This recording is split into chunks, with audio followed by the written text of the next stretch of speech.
So I just want to empower you to keep a beautiful open heart during this transmission, during this session.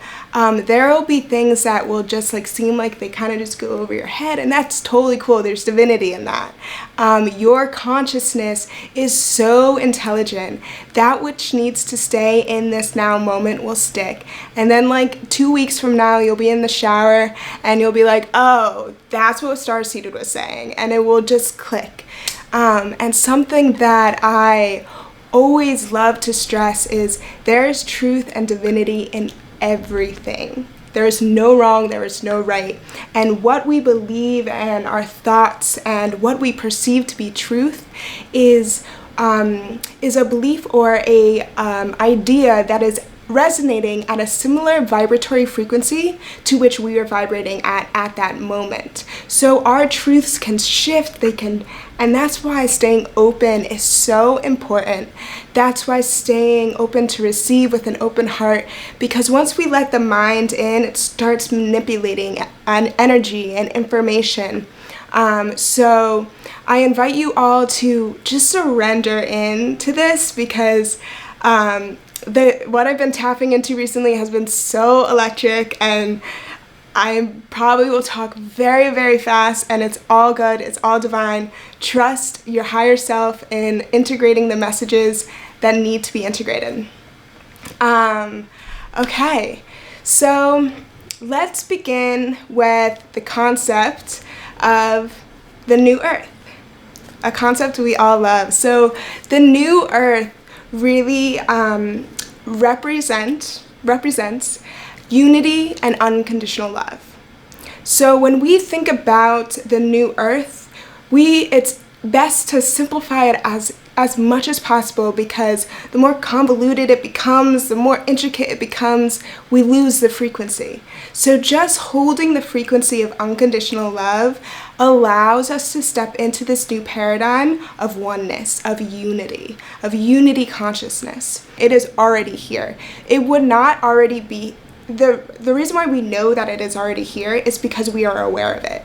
We are not evolved enough to simply know information that does not exist. And since we know this information, and on a more collective scale, that means that we have already tapped into it. We have already stepped into the new earth. Now we're manifesting it into the physical for those who are unaware to become aware.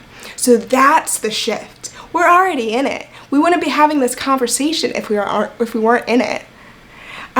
So yes, and when I come to the simplicity and bringing the simplicity of these, larger ideas, it's so key. And when it comes down to it, it comes down to unconditional love. If you're familiar with Stephen Greer's work, he is the best. He's awesome. He's spearheaded CE5 work. If you're not familiar, DM me. We'll go through it. CE5 is human facilitated contact with extraterrestrials, which is a very real thing. They manifest in the physical, and this is what happens when you focus your frequency in calling something in. It's manifestation. It's interdimensional manifestation. So he talks about the 1% rule. So the 1% is if 1% of the population of the human race comes into agreement of something transpiring or a possibility of existence, our consciousness, our collective consciousness, will hold enough resonancy to shift into that vibratory resonance.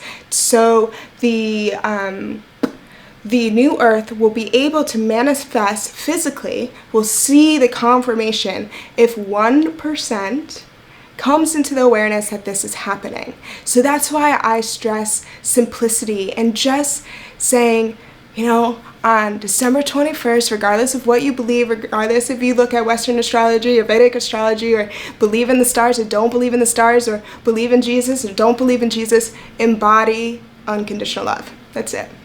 That's all you got to do on December 21st. To talk about the dimensions, what is very, very important is we are multi-dimensional beings. The dimensions are frequency. all dimensions exist in this now moment always. We have the capability of tapping into any dimension at any moment.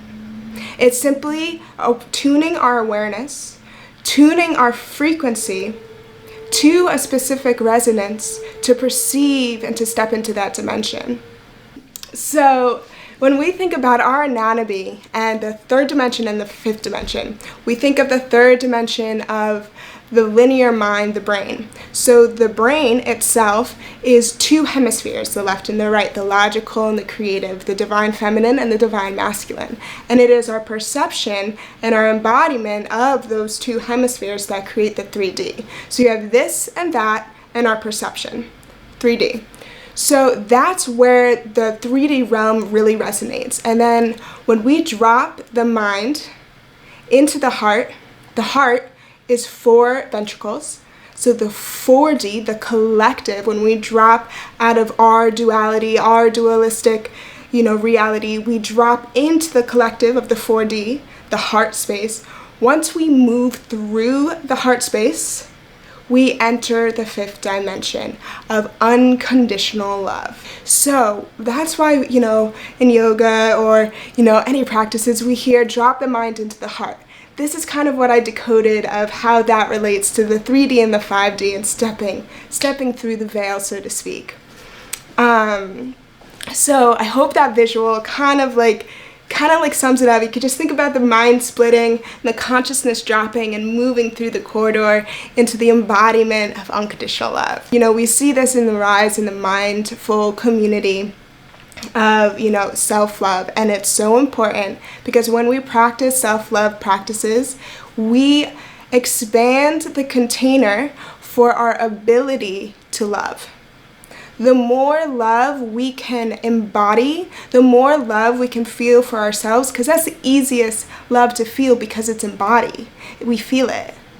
You can't, so the more we embody the love, the more we can spread unconditional love and embody the frequency of unconditional love. So do bubble baths work?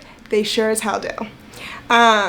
So we're just expanding the container of unconditional love, of our ability to fully perceive and step into the frequency of unconditional love.